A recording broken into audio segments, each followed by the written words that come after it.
Hello and welcome back to A Better World. This is your host, Mitchell J. Rabin, and I'm very glad you're joining us again today. Today we're going to have another very interesting show. We're going to be speaking about something that's really very important for us all to take a good look at. We'll be speaking with the author of this book, Karen Ranzi, who's in our studio today, Creating Healthy Children Through Attachment Parenting and Raw Foods. So Karen has been basically traveling the world. She just came back from a conference in Russia. She's been traveling across this country doing a lot of TV and radio shows and getting the word out about this really, it's a seminal work with an introduction, a foreword by one of my favorite psychiatrists and holistic doctors, Dr. Serafina Corsello, who is not with us any longer, but she is in spirit, and her spirit is caught in this foreword to this book because she makes so many excellent points about the good work that Karen is doing to help educate parents and all of us about the importance of healthy eating, starting really in infancy and right on up, actually even before infancy. What are the parents eating while they're pregnant? Now, I go even further as a therapist to say, what are the parents thinking about while they're conceiving? But we'll get to that later in the show. But Karen is doing some really important work because our country is ill. The kids are dying. They're obese. They're diabetic. It's a madhouse what's going on. And this work that Karen is doing and doing what she can to spread the word around is truly so important. So we wanted to have her on A Better World because she's doing so much to advance that. So Karen, thanks so much for being here. Thank you so much for having me, Mitchell. Absolutely. It's exciting to be here. I'm so glad. And I'm really glad and excited because I love what you're doing.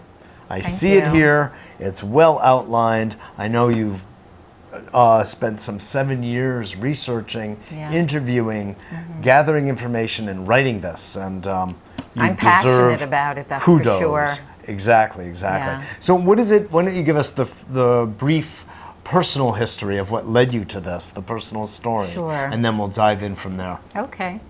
Well, my son was very sick as a baby. He had asthma, chronic ear infections, and multiple food allergies. And the first 3 years of his life, I took him to doctors and tried allopathic medicine, and he got much worse. His wheezing was so pronounced that at night... What did they give him, just in brief? Standard asthma medication? We didn't even do the asthma medication. I was trying other things at home. We didn't want to go to that yet.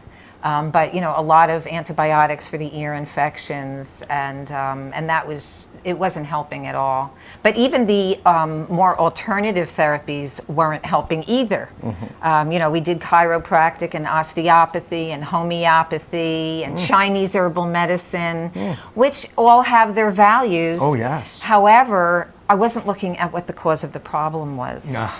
And for us, the cause of the problem was what I was eating and what was going into my milk was not benefiting him at all. And I was vegetarian already. So I thought that I had this really super healthy diet compared to other people. Being vegetarian does not mean healthy. Exactly. And even being vegan. It just means not eating meat. Exactly. That's all it means. Right. You could be vegan eating potato chips and French fries all the time. So, I was... So you were on a course of an education about what really healthy eating meant. Exactly. And the thing was that here was this child who was showing signs of a lot of toxicity. And so what was I to do? How old was he when the symptoms began to arise? Between 1 and 3. Already at 5 weeks old, we had to run to the hospital with him. Really? Yeah, he was very sick, and the even at that time, or the asthma, or what was it? It started with a croupy cough, and that croup led to all these other symptoms that were going on, and his body was just dealing with a lot of toxins, and he wasn't digesting the food that he was getting through me. And, I always wonder when people say that, Karen, where does the food go if they didn't digest it? Well, it goes into the cells, but it does. also, and it also, the body reacts to it. It gets digested, at it just goes first. very Circulates slowly. through the bloodstream, and the different organs and parts of the body respond. Now, probably him getting sick was a good sign, because his body was showing that it was trying to get rid of whatever he was not digesting properly, and the toxins. And so you discovered that it was really your milk that came from your diet, right, and that was the original cause. So what did you do? Well, I didn't really want to make any changes. As Margaret Mead says, it's easier to change your religion than to change your diet. And I had already felt like I made enough changes. I was vegetarian, I wasn't eating animal flesh, and I was enough already. In and I was also vegan. Dayenu, as they say in Chinese, right? And I was vegan at that point. I was not eating any animal products, so I couldn't understand. Or dairy, still. right? So I wasn't eating the dairy. You were eating potato chips? I wasn't eating potato chips, but I had most of my diet was cooked food. I wasn't eating much in the way of raw living plant foods, and a lot of processed food. So a lot of my diet was bread and pasta. I ate huge amounts of pasta. That was like my favorite food. Your husband is Italian, so. He's half Colombian and half Swiss, but from the southern part of Switzerland, and he does like pasta, and So the point is that you weren't particularly conscious of what was really going into your body. Right. I just felt that I was eating healthier. So you didn't want to change. So then what did you do? Well, I thought back to my own family. I first thought back to my own family history. And I grew up with a father and a grandmother who were both vegetarians and who sat at the table eating fruits and vegetables. And my grandmother, my paternal grandmother. That's unusual. Very unusual. Very unusual. Yes. But I ignored it most of my childhood. Yeah.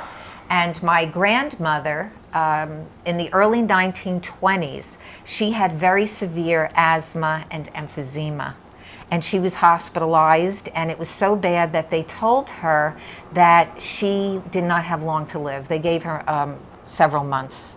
And she was very concerned. Many people are still not willing to change their diets, even at that point. But she had more of a reason. She was a single parent. And as a single mom, she was very concerned about my father, who was only 4 years old at that time. And so a relative of hers wrote her a letter and told her that he had become a vegetarian and then a vegan, and then moved to a diet that was very high in raw living plant foods, fruits and green leafy vegetables and other vegetables. And he advised her to go toward that to get healthy. So overnight, she became a vegetarian. She did? Or? She did. She became a vegetarian, then a vegan, and then she started eating mostly fruits and vegetables uncooked. And she healed in under a year from the asthma and the emphysema.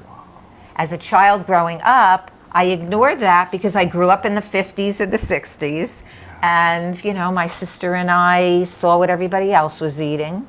But we were sick throughout our childhoods. And it wasn't until I had this problem with my second child that I really started to evaluate, did I want my child to be healthy, or was I going to get him an inhaler and all these medications, and maybe he was very athletic even as a baby. You could tell he was going in that direction of being very much of a sports guy. And was I going to deny him of this and also have him lead a path of an asthmatic and be a sick person the rest of his life? And identified as that. That's a whole, the psychology and the sociology of it is its own little can of worms. Oh, yes. Identified in his peer group and with parents and whatever. I understand. So that's the groundwork for all of your future work therefrom. Yes. That's what started it. And the mind-blowing thing is that when I switched the diet to raw foods and I started doing green juices for him. I'm sorry, for your son. My son, my daughter, and myself. You decided to change? Oh, yes, all three of us. There's no way that my son was going to do this without me doing it. But My you husband had- wasn't interested, but my kids were young.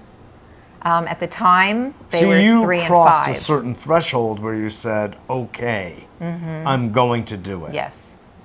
Yes, and I got very interested. And that was probably in from the pain you were experiencing as his mother, That's right. seeing him suffer. Yes. So this kind of pain is good. It's highly instructive. It was motivating. That's what it course. was. It was very motivating. Pain, suffering, sadness, compassion are Yes, powerful. and that's how I felt. motivators. Yeah. Great. And so we changed the diet. Green and juicing? Green juices, fruit. He would wake up in the morning, he would have a green juice, and the rest of the day would be fruit, it would be vegetables, it would be big salads, smoothies. As the years went on later, it was green smoothies. So that was like morning, noon, and night? That Yeah, would be we the- were totally raw.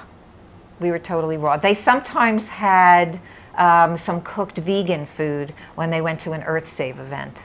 And it was, healthy, whole So plant you started cooked food. you learned how to prepare raw food, Right. live food. Yes, but a lot of raw food is just like grab an apple, put out a big bowl of beautiful organic berries, So when the case make a big beautiful salad with a luscious dressing. That's what the meals were. They were simple. And in actuality, I had more time with my kids. Our family life, or my relationship with my kids, was really good because at that point I wasn't cooking these big meals. I just got to spend my time with them. Interesting. And so a lot of people say to me, oh, I can't takes make so these much gourmet time. raw meals. And I said, you don't have to make these big gourmet meals. That's fine if you want to do recipes sometimes. But most of the diet should be very quick, simple recipes. And even in my book, Creating Healthy Children, chapter 18 is all kid-tested recipes that are quick, simple, easy to make, and the kids can actually make them themselves. And that's what my kids did. They started So, making a lot of their own food That is themselves. fabulous. And this continues.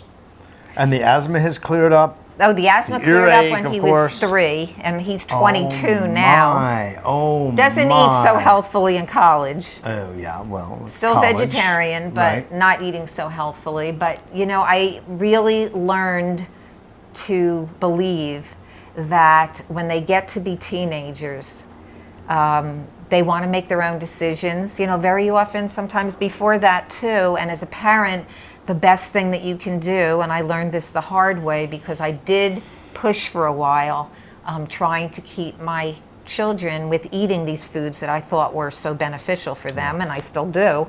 But I found that it was getting in the way of my relationship with them, and I had to relax and Cool let them down. and let them really come to it on their own. And my daughter came back on her own. She experimented for many years during her teenage years. And then at 21, she called me from college and she said, Mom, I'm done with this. I don't want to be sick. And so she came back to eating healthfully. So this is a very healthy evolution that you help to nurture in your kids, because during the teenage years, it's all about identity and boundaries. And they had to discover whatever is going to be valuable for them on their own. That's right. It's one thing for you to give them the initial introduction and nudge and education, but they have to leave. It's the hero's journey and come back. And that's one of the reasons I appreciate in the book that you have such an emphasis on the psychology of the family, the emotional health of the individuals in the so family, important. because it's right there. You have to create a healthy foundation. That's right. That can be done with, the whole idea of Wonder Bread, I laugh about it, builds bones and bodies in 12 ways, that idea is fabulous. It's just that Wonder Bread isn't the thing that will do it. Yeah, Exactly. That's the wonder of it all. It really is a combination of the two, and I think that sure. When you respect your kids to come back to it on their own, and I'm not saying that I never was controlling, because I was, but I had to let go because it was really damaging my relationships. And so sometimes children need to get sick to understand their own bodies. All of us do. Right. But the mental, emotional, spiritual part of it is also something that is vital to their health, from the very start. That's right. Exactly. Yeah. So lay out, if you would, like just the fundamental principle and premise of the book, and then we'll get into some particulars. Okay. Well, the fundamental premise of the book is to give an abundance of information for families on how they can increase the amount of raw plant food in their lifestyles. And it does it in a very non-threatening way, because a lot of people get scared about the idea of being pushed to do something that Just they like your can't kids do. Right. were. Right. And so Even you at first. and they need information. They need to understand that just incorporating more of it is going to have benefits for them. Like when I do talks in colleges. Your approach is information overload. That's what it sounds like. Yeah, I mean, there are many different approaches, you know. And you know that this is the thing, and I'm glad because, as you know, I'm a holistic psychotherapist, so I pay a lot of attention to these things. Oftentimes, eating poorly or eating excessively is really simply a replacement for love. That they did not get the attention that a child did not get as an infant or as a young child. Right. And so it's not about, oh, if I only knew that chlorophyll would do such good things for my cells. Mom, why do you hold out on me? That, you know, I'm not saying it doesn't have its place and value. Of course it does. And your work is testimony to it. But the other part of what you're saying is the emotional health component is about the use, the misuse of food to to substitute for what they're really looking for. Yeah. And that's why also a big part of the book is on the attachment parenting, following the needs from a really young age. And one of the parts that I really stress is skin-to-skin contact. Yeah. Great. Because it's so important. Be touchy-feely. Yes. That's what. Yes. Yeah. That the child, when the child is born, the first thing that the mother should do, of course, is see if the baby wants to nurse. And of course, long-term breastfeeding is vitally important for the child, for the long-time immunity, as well as emotional. You get that, Dr. Spock? You get that? Yeah. As well as the emotional well-being of the child. And then holding the child on the mother's skin. Yes. And those first hours, days, and even weeks after birth are crucial for the baby being held against the skin, because it decreases cortisol, the stress hormone. It increases oxytocin. I was just going to say. Yeah. And that's what we want. Baby. Yes. And that's the love hormone. Of course. And that's what we want to give to our children. Right. And we want them to feel right in the world. And so we really have to set our priorities for our families at the beginning. In our society, we've come to the point where women, very soon after having a baby, are getting out there into the working world. And we really need to look at, are we having our babies to grow up to be healthy, well-adjusted humans? Or are we going to think of our own, we can prioritize so that either the woman can do her work in the home or bring her child with her. The mother needs to be with her baby. There's no doubt about that. That's right. And in cultures where women raise their children on their own and spent time with their children and were present for them, those children are very well adjusted. And that's really what we need to give our children. So it's that skin contact, and you can do it at any age. I have people getting very upset in my workshops and saying, oh my goodness, I didn't do that. I didn't do any skin to skin. I had my baby in the playpen all the time. And I'm like, okay, whatever age your child is, start hugging and 32. touching. It's okay. It's okay. Yes. Because the fact is that only the body is 32. The inside, the emotional life is actually still 4 or 5 or 6. That's right. And there's healing that can go on at any age. Better, actually, right? That's beautiful. Yes. So no, I get it. So I have a feeling that the world is responding very warmly to your message. And what I like about it is it's holistic. It's what we find is, you and I both know it, that the raw foodists, it's an ism. So it's become a religion, which has all of the detriments of a religion. Whereas it's just food, man. Let people eat food and be relaxed about it. But our emotional life, at the end of the day, and the power of our minds is more powerful than anything.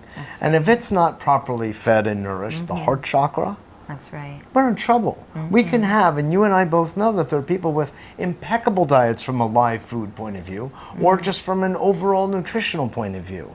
Because there are many, I don't have to tell you, Karen, that don't agree that a live food diet is best for everybody all year round, no matter what.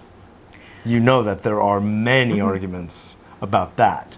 So, not that we have to go into that right now, but just to say, if the emotional life is healthy, everything will work much more harmoniously. I agree with you that it's very important for the emotional life to be healthy, but we also have to understand that those who are consuming processed and refined foods that have monosodium glutamate and aspartame in them, they cannot be emotionally healthy because those foods negatively impact their health. I wasn't going to go that far, but I agree with you completely. When we're eating nature's food, when we're eating the fruits and the vegetables the way that they are, without pesticides, without additives, then we can be emotionally healthy. That doesn't mean that somebody who's having some whole plant cooked food isn't okay. I'm not saying that everybody needs to go 100%. I chose all year round. I made a specific point of referring to seasons and cycles. I chose to. I've been 100% raw now for over 18 years. But it spoke to me when my son healed, and I've never wanted to go back. My diet consisted largely of breads and pastas, and I just didn't need that anymore. And I have seen many children, especially children with attention deficit disorder, completely heal when getting off of the processed and refined foods. And they become calm and they become emotionally healthy just from changing the diet, which so much affects their lifestyle. Absolutely. So I think it's a combination. We know it is. We know it is. And we know there's also therapeutic juicing in eating too. If somebody has a particular illness, that there's a prescription for that. That would be a particularly heavy concentration of juices. Oh, definitely. You know, whereas that green relaxes, juicing is wonderful. or distilled water at times like that when you're detoxing, you know, whatever.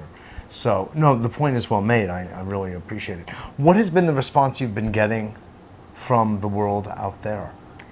Some of it's very positive. You know, like I got invited. I was on this Conscious Food Summit in February, and some people from Russia who were hosting this Children's Health Congress south of Moscow, they heard me, and they called me up the next day and invited me to speak in Russia.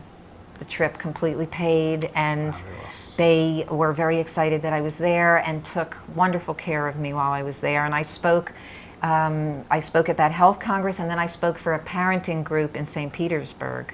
And it was wonderful to see all these parents who were really interested in long-term breastfeeding and skin-to-skin contact and sleeping with their children. Yeah, would you say, I love that chapter of the family bed. Would you just say a word about that? When we take a child after the child has been born and the child doesn't know where he or she is in this world, and we put the child in a crib at the end of a hallway to scream it out alone, that's devastating to the child, even if that child ends up going to sleep. It's insane. What are you doing to that child mentally and emotionally? Starving, actually. Yes. And so it's emotional starvation. And so parents who take their children in with them, they become much happier. And it's actually easier because a woman can just not have to get up at night. She nurses the baby, and the baby goes back to sleep, and the mother goes back to sleep. And so, okay, the parents can't be together as much, but you know what? If you're making the choice to have children, then you'll have to just sort of know learn that. creative ways yeah, to be you together. Get creative, So it's doable. There are kitchens. That's right. And then when the baby goes to sleep, Right. I mean, there's right. ways it's all to be together. Au natural. Definitely. Let's get real, exactly. Definitely. The other important thing I would like to just bring to bear, because of my work and research and everything, is the work that Moshe Feldenkrais did, the Feldenkrais technique, the Israeli engineer, having to do with body movement and all of that. And one of the things that he discusses, and it's been discussed by many scientists afterward, is that when we touch each other, we're actually increasing our intelligence. So when you are holding that baby, nursing, or in the bed, and touching the whole body, you are awakening the neurons and the nerve endings, the dendrites, throughout the body, and you're making the child more sensitive, kinesthetically intelligent, and it leads to brain development. Yes, and there's been research, quite a bit of research on that, That's showing what I'm saying, that IQs of these children who were studied over a long term, who had the increased skin to skin, that they had higher intelligence scores compared to the norm. Exactly. Yes, very true. Can we touch? I feel more intelligent already. Karen, this has been wonderful. Thank you so much for your good work. Thank you so much. Thank you for having me. Absolutely. Yeah, and can I say a little bit about my website? Not now. Okay. We're out of time. Okay. We're going to put your website. Just say the words of the website, and then we'll put it in the script. Okay, the website is superhealthychildren.com. Superhealthychildren.com, one word. Yes, Excellent. and I also have a YouTube channel called Super Healthy Children. Excellent. This is Mitchell J. Rabin for A Better World. I hope you enjoyed that as much as I did, and I look forward to seeing you all next week.